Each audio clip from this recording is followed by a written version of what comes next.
सांगा सर माहिती. हा प्रकल्प ग्रामीण भागाच्या महिलांचे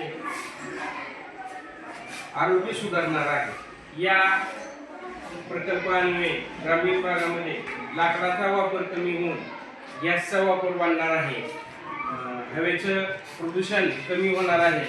तसेच सर्वात महत्त्वाचे म्हणजे जो पशुधन आहे आपलं कमी होत चाललेलं आहे, त्या पशुधनला खूप मोठ्या प्रमाणावर महत्त्व येणार आहे.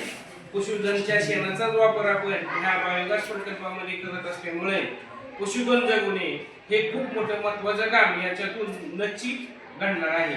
अशा प्रकारे हा प्रयोग केल्यानंतर ज्या वेळेला आपल्याला गॅस मिळतो त्याच्यानंतर जो साठा उपलब्ध होतो तो ग्रामीण भागासाठी आपल्याला खत म्हणून वापरता येणार आहे, शेतासाठी खत म्हणून वापरता येणार आहे. सगळ्यात महत्त्वाचं म्हणजे हे जैविक खत असल्यामुळे शेतीसाठी अतिशय उत्कृष्ट आहे. यामुळे सरकारचं जे काही परकीय चलन आहे त्याच्यामध्ये पण बचत होणार आहे. अतिशय उत्कृष्ट दर्जाचा हा प्रयोग या ठिकाणी आमच्या टीमनं सादर केलेला आहे.